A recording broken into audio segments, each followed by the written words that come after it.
Now read along as the directions for Part B are being read. Part B. Directions. In this part of the test, you will hear longer conversations. After each conversation, you will hear several questions. The conversations and questions will not be repeated. After you hear a question, read the 4 possible answers in your test book and choose the best answer. Then, on your answer sheet, find the number of the question and fill in the space that corresponds to the letter of the answer you have chosen. Remember, you should not take notes or write on your test pages. Go on to the next page.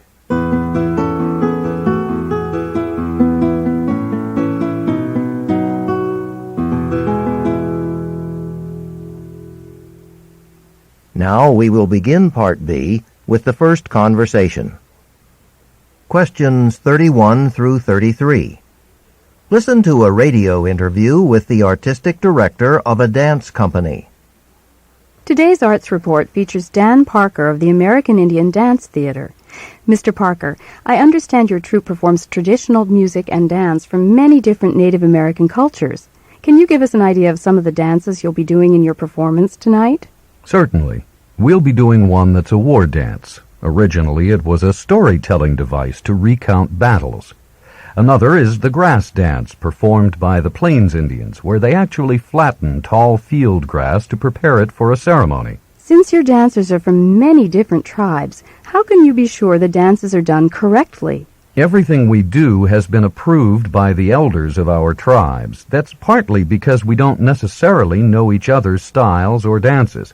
But it's also because it's hard to get complete agreement, even within the same tribe, about exactly how the dance should be done. Anyone who attends one of your performances will notice that your company goes to a lot of trouble to provide detailed explanations of the origin of the dances, the music, the costumes, and so forth. Could you explain to our listeners why you do this? Good question. There are always concerns that traditional dances performed in a theater are nothing more than a spectacle.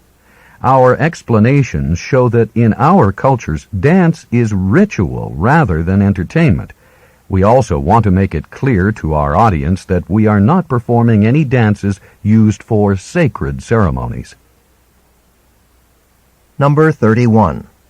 What is the main topic of the conversation?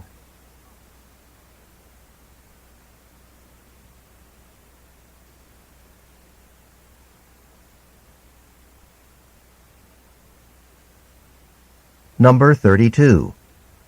What is the purpose of the interview?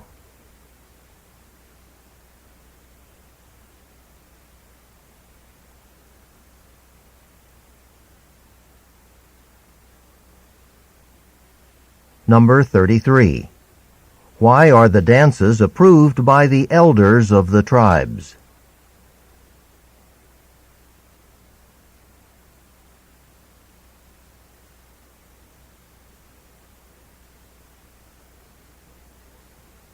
Questions 34 through 37.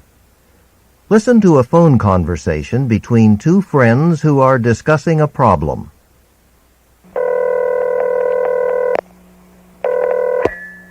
Hello?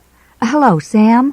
This is Paula Hansen. Sorry to bother you, but I'm having a small problem I thought you might be able to help me with. Sure, Paula. What's up? Well, you know Sarah and I moved into an off-campus apartment in the fall, over on the west side of town. Anyway, we've been happy with it until the past couple of months. Yeah? What happened? Well, the dishwasher broke down. So we reported it to Ms. Connors, the owner. She said she'd take care of it, but a month went by and nothing happened. Did you get back in touch with her? I got a repair person to give me an estimate. Then I sent it to her. When I didn't hear from her, I had the repair done. And I deducted the cost from the rent check. So what's the problem? She called here mad as a hornet. She said she could have gotten the repair done for less money. Now she's threatening to evict us for not paying the full rent. Hold on, Paula. It does sound pretty serious, but I'm sure you can all sit down and work this out. Well, you're over at the law school, so I wondered if you would mind coming with Sarah and me when we go to talk to Ms. Connors. We're supposed to meet with her tomorrow night at 8. Sure. I haven't studied a lot about contracts yet, but I'd be glad to help you straighten things out. Why don't I stop by about 7:30? Thanks, Sam. You're a lifesaver. Number 34. Why is Paula unhappy?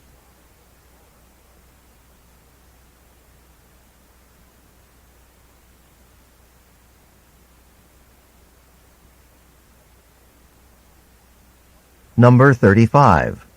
Why is Ms. Connors angry?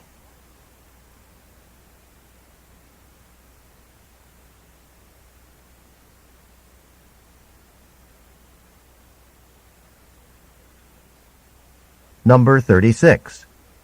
What are Paula and her roommate planning to do?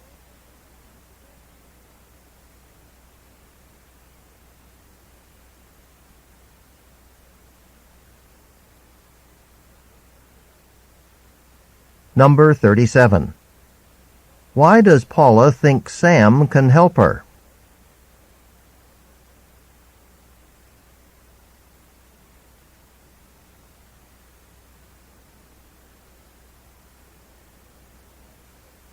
This is the end of Part B. Go on to the next page.